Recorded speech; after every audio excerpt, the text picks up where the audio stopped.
let's start with the Cincinnati Bengals. Let's start with the injury report. I think a big storyline in this game is what the heck are you going to do with your offensive line if you're Zach Taylor? Because now you have options. Even going into the year, you didn't really have options. And then, guys get banged up. And last week, you didn't really have options. Well, now you're going to have options because some guys are starting to get more healthy. Dylan Fairchild, he did not play last week against the Green Bay Packers. He was out, but he's been a full participant in practice throughout this week. So he has an opportunity to go. And, of course, he was your guy, your starter at that left guard spot throughout the entirety of the year. Third-round rookie out of Georgia. Some ups, some downs. He's good to go. We'll see if he finds his way back in the lineup. Mike Gesicki, he's on IR, pectoral injury. Going to be out. He's going to miss a good amount of time there at that tight end spot. So you're going to see a lot more Noah Fant. And you're going to see certainly more, Drew Sample out there as well. Hudson, we'll get to him in a second. He has a concussion. He's going to be out. So Noah Fant, a move that Cincinnati made, signing him relatively late there in the offseason. He's going to be called upon to do a lot, especially in the passing game. It's unfortunate, with Gesicki because he really wasn't being utilized enough. You gave him the contract this offseason. He was exceptional for you last year. He was brilliant. A lot of that maybe was Joe Burrow, but you were really looking forward to having another year with him and Joe Burrow, with obviously Higgins and Chase out there as well, and Yoshi. But I don't think. I think it's a knock on Zach Taylor a little bit for not being able to utilize him because he's a great football player, and now he's hurt and he's going to miss some time. So the Bengals are going to be without him at that tight end spot. As I mentioned, Hudson concussion. He scored the touchdown last week, was tremendous, but he is not going to be able to go in this game. Actually, I don't know if they've ruled him out for certain yet, but he did not practice on Monday or Tuesday. Charlie Jones also hasn't practiced. He's listed as questionable for the game with a rib injury. And to be honest with you, I'm ready to, I'm not going to say quit on Charlie Jones, but if he's banged up here, let's sit him down and let's activate Jermaine Burton for this football game. And something we'll touch on a little bit more as well is Yoshi. I was a big fan of Yoshi. Again, no Joe Burrow, so it's a little bit different out there. But he was tremendous for the team last year. And I thought he was gonna really improve this year and be that wide receiver 3 for Cincinnati. He's been that guy that's been on the field, but he is not producing whatsoever. Had the 3 drops in the game last week. I'm ready to switch something up. Let's get Mitchell Tinsley in there for more snaps, get him in there as the 3, and let's activate Jermaine Burton, and let's sit down Charlie Jones. Burton, of course, had all the issues last year, the evictions, showing up to practice late, not showing up, sleeping in meetings, just the list kind of went on and on for him. Disastrous rookie campaign. And then all you heard about him this offseason was that, he's taking steps in the right direction. He's matured a little bit. He's becoming a professional a little bit more, but we haven't seen him be active for a game yet to this point, I don't believe. Maybe one, but off the top of my head, I don't remember seeing him run around out there on the football field. And he needs to, I think it's time, right? Let's see what you got, because you haven't gotten anything from Charlie Jones in the return game, and you haven't really gotten anything from Yoshi there as well, and he's supposed to be your wide receiver 3. Let's obviously focus around T. Higgins and Jamar Chase, but I would like to see Burton get an opportunity, and I'm ready for Tinsley to kind of get that opportunity to be that wide receiver 3. Jones is questionable for the game, could perhaps play. Amarius Mims has the ankle. He was a full participant in practice throughout the week. They talked about it at length early in the preseason and during training camp, whereas, the coaching staff kind of sat down with Mims and said, look, you play tackle, you play offensive line, it's the NFL, you're never going to feel good. You're going to be hurt every time you go out there, but you, at 65, 70%, is better than the next guy. And he had to exit the game last week against Green Bay. He's clearly not 100%, but they need him out there, and frankly, they need him to be better than he has been to this point this year. I still think Amarius Mims is a hit, even though, maybe hasn't been the perfect growth from year 1 to year 2 here.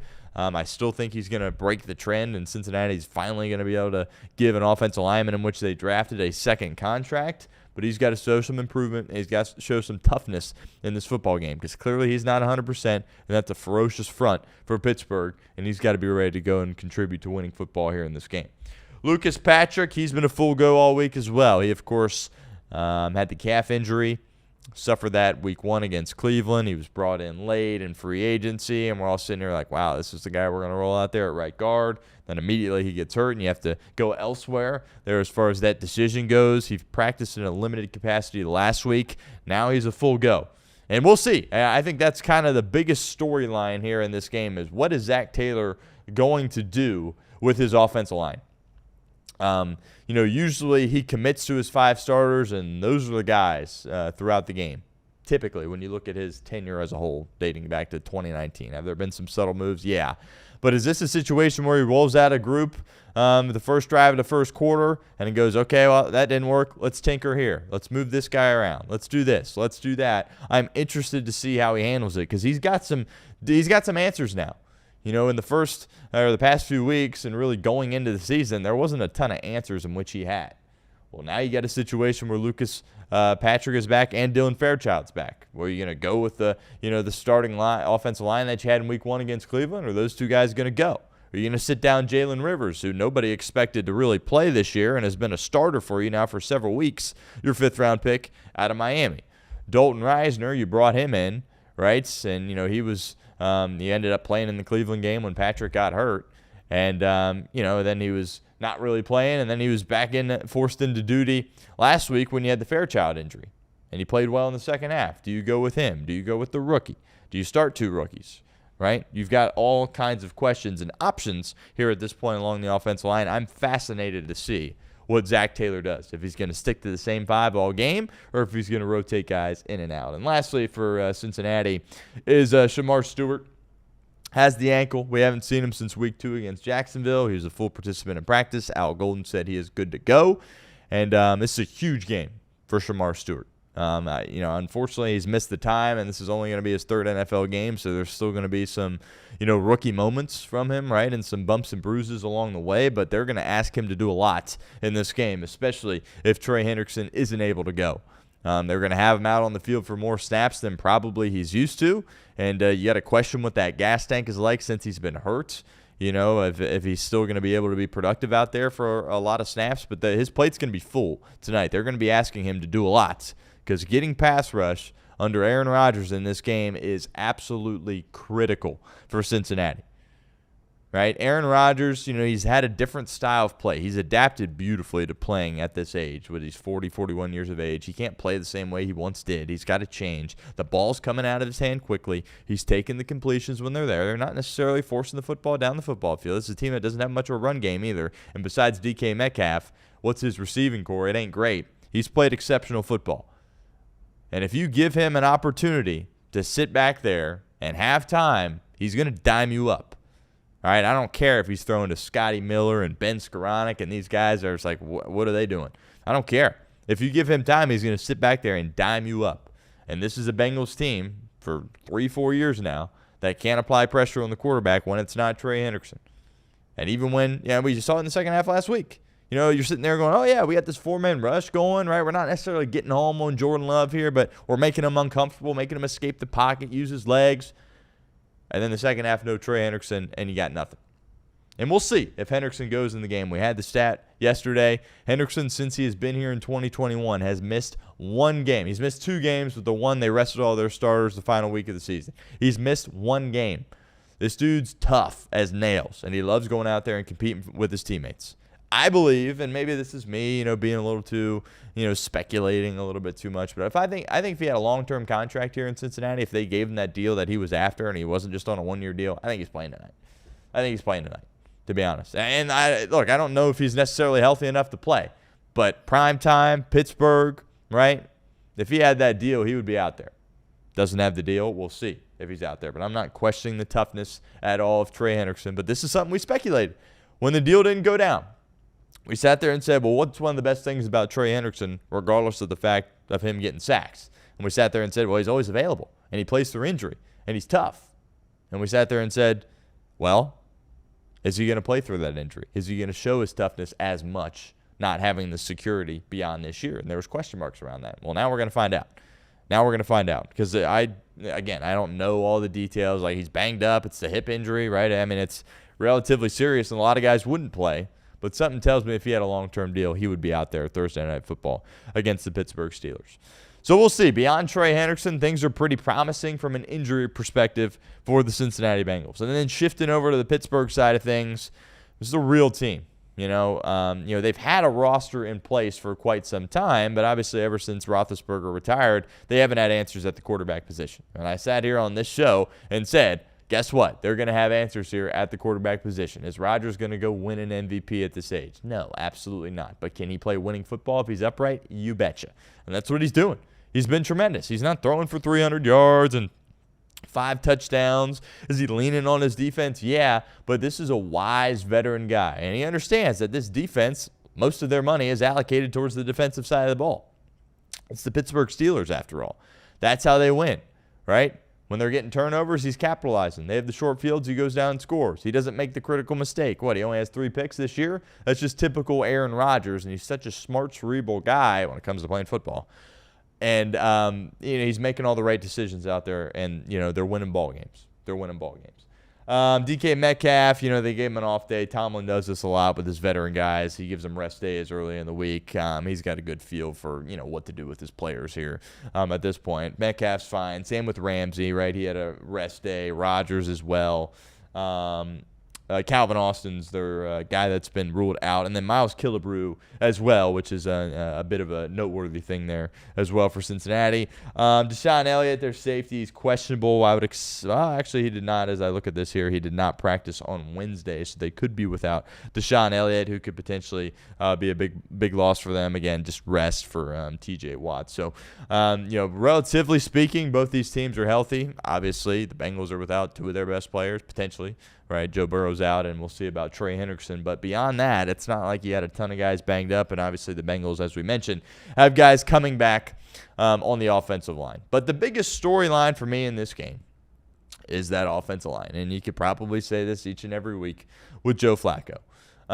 People point to, Zach Taylor and, what he did or didn't do in the first half and the run game. Let's not overcomplicate things. Right? They tried to run the football because they needed to in the first half against Green Bay. Their quarterback got there on a Tuesday, so if you're going to sit back there and just cut it loose, that would be stupidity. Obviously, we would have liked to see a little bit more creativity in the run game from Zach. We didn't get that, but he had to try to establish the run early.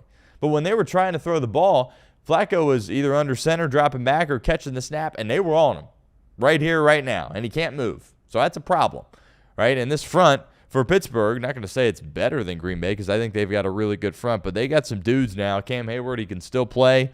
TJ Watt, he's getting after you. And guess what? Nick Herbig, he has more pressures this year than TJ Watt. He's a tremendous player. Highsmith, the linebacker, he's great too. Oh, we didn't even mention Patrick Queen. Oh, by the way, Derek Harmon.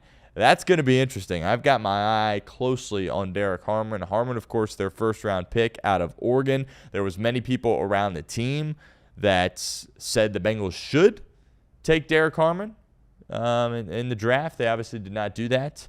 And there was also a lot of people predicting that they would as well, and they did not. So that could be interesting here if Derek Harmon outplays Shemar Stewart in this football game. Giddy's got more help around him with the guys that I just rattled off. But close eye on Derek Harmon and how he performs today. Keanu Benton there in the middle, big dog in the middle. Their nose tackle, he's a big dude. He's a good run stopper. And then you just take a look at the secondary, which if you had to point to the weakest part of the Steelers defense, obviously it is their secondary. But take a look at some of these names. Remember Darius Slay? Oh, yeah, he plays for Pittsburgh now these days. Jabril Peppers, he was supposed to be this great player. Didn't really do much in New England, but has kind of found himself a little bit here in Pittsburgh. And then you got Jalen Ramsey, who's got a position switch, and he's more of a nickel now, but he still flies around, makes plays, delivers big hits. He's banged up, but he's going to play in the game. We mentioned Elliott's questionable. He hasn't practiced. We'll see. And then Joey Porter Jr. playing for them as well. He's a handsy guy. Look, he's a talented player, but you put him on an island with Jamar Chase, and that's get your popcorn out because Chase is going to have a big day if that's the case. But they just got dudes all over the place on defense. And they're going to be after Joe Flacco in this game. And we'll see if the Bengals offensive line can hold up. We talked about it at length. What are you going to do? Which guys are you going to deploy? What rotations are you going to have? Are you going to stick with the same 5 guys? Very fascinated to see how they handle that situation. And then when you're talking about a keys to victory perspective, right, you can rattle off all the same things that you said last week. Right? Again, it ain't Joe Burrow out there. And I think, a lot of us are optimistic about what we saw from Joe Flacco.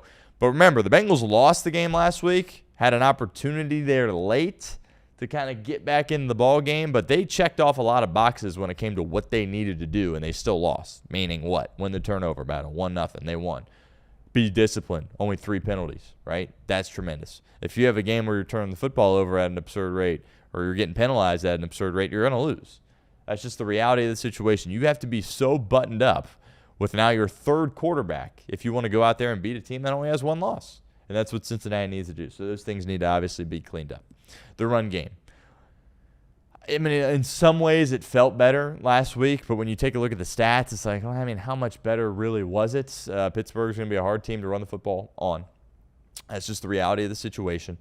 I think it was 9 carries for Chase Brown and 6 for Samaje Perine. I personally would like to see it be more of a 50-50 split here in this game for Cincinnati. And we talked about this on off the bench, but just the type of back that Samaje Perine is compared to the type of back that Chase Brown is. This was supposed to be a year where Chase Brown really became a nationally known running back. And unfortunately for him, his star quarterback got hurt. And that changes things a lot because the trajectory of the offense completely changed. And you started to ask Chase Brown do more of the stuff that he isn't the best at. And that's just, put your head down and run in between the tackles. Which he can do when you have, the threat of a play action game or a screen game or downfield shots to Jamar and T. But based on where this offense is right now, it's just kind of unfair to ask him to do that because he's not really that type of back. I still think he's got a really bright future, and when Joe Burrow comes back, either at the end of this year or next year, he's going to be a really good running back for this team. But they just need a different kind of style out of the position here at this point. When the Bengals signed Samaje Perine, the question for me was, all right, what kind of juice does he have? Has he lost a step? How does he look? And he looks good, in my opinion. I think he looks really solid out there. He can still obviously block. That's another reason. Chase Brown's gotten better at that. But, Perine, what he can do from a blocking perspective, you feel more comfortable with an immobile quarterback in Joe Flacco. And just the contact that he's got to fight through at the line of scrimmage. These offensive linemen, they're not creating gaping holes by any stretch of the imagination. You're going to have to run through some arm tackles there at the line of scrimmage, and you feel better about Samaje Perine doing that than Chase Brown. So I would like to see this more of a 50-50 split. All right, kind of what you saw at the beginning of last year with Zach Moss and Chase Brown. I'm not comparing Zach Moss to Samaje Perine, but just kind of, it kind of feels like, okay, it's 2 guys back there and not just the 1 guy. And, I had Chase Brown. They asked him to do a lot, and he was out there for basically all the snaps there towards the end of the year last year for Cincinnati. He was doing a tremendous job. But you see it quickly with running backs. I mean, you have a season where you undergo so much damage and get so much work and so many carries and so active in the passing game as well. It's hard to, bounce back and have that same kind of, workload the following year. You're looking at Saquon Barkley as a perfect example. Think about how much Philadelphia asked him to do last year and how great he was. Well, this year he's taken a step back because he just took so much punishment last year, and he just, isn't able to, when you're in a running back position, you're getting in car crashes each and every play. It's hard to sustain that, right? And even a guy like Christian McCaffrey, who has big years and back-to-back years, but I mean, he gets hurt a lot, right? So, that's just kind of the nature of the running back position. I would like to see them get back to Samaje Perine a little bit more in this football game. And, as I mentioned, you're going to have to get some pressure on Aaron Rodgers in this game, right? He's 40-plus years of age, but if you sit back there and give him a clean pocket, I don't care if he's throwing to me and you, he'll find completions. All right, he's that accurate with the football, and he's that smart, and he just knows what the defense is doing. All right, and if you don't get any pressure on him, it's going to be an issue. That's why Shemar Stewart is such a big factor in this football game. And then Flacco's got to play like he did in the second half. I mean, he played. People are out there like, it was fine. Now, what more could you expect for Joe Burrow Joe Flacco in the second half against Green Bay? I mean, he was borderline perfect, I thought. I mean, he was getting the ball out quick, wasn't taking sacks, wasn't putting the ball in harm's way, was getting it to the 2 best players on your team. Now with Joe Burrow out, T. Higgins and Jamar Chase. I mean, if he does that in this game against a different style of defense, you're going to be in a good spot to go out there and win. And special teams as well. Again, when you're on your second or third quarterback, all the little things that you do are magnified. Right? You can't afford to go out there and shank a few punts, right, if you're Ryan Rico. You can't afford to miss a kick inside 45 yards if you're Evan McPherson. And I'm interested to see how McPherson performs in this game. He missed the 2 last week, but nobody's banging on him for that. The one was a 67-yarder, would have been an NFL record, so not going to critique him there. And the other one was a 57-yarder, still a long kick. And even if he makes it, it's like he needed an onside kick. So I'm not hitting the panic button with Evan McPherson. Prior to those kicks, he was tremendous, has been tremendous this year for Cincinnati. But Craig Sandlin kind of alluded to this earlier. It feels like, field goals are going to be really important in this game. Like if you get the ball past midfield, are you making the field goal, right? And Obviously, Boswell, Pittsburgh's guy, he just doesn't miss against the Bengals. He literally is seemingly always automatic. That guy's exceptional against the Bengals, so he's going to make his kicks in this game. McPherson is going to play a big role in this game there as well, because against this defense, even if you're moving the football, they're going to get some stops in their side of the field, and you're going to have to roll them out there.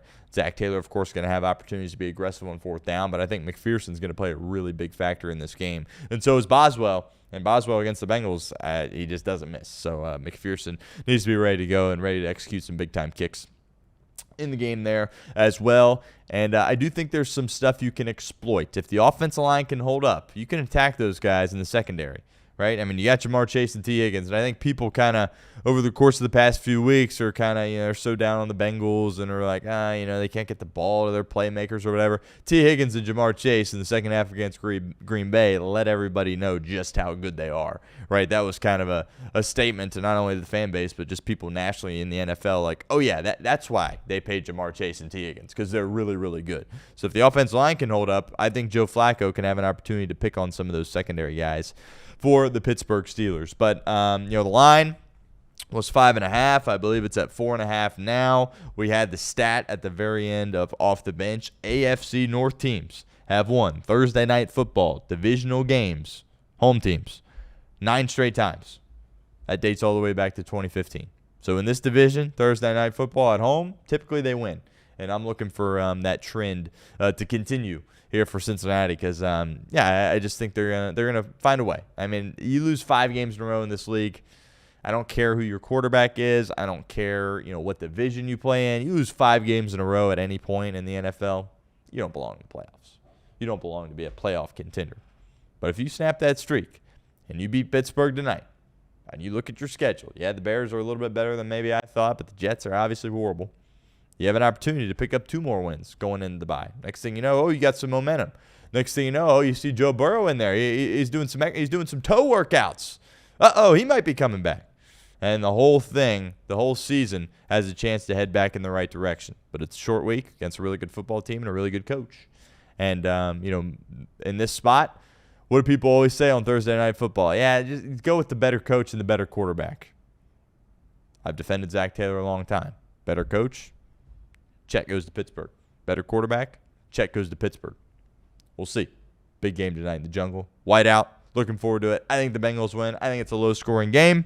And I think they still stay disciplined. I think Joe Flacco protects the football, and they do enough to preserve this season here at this point.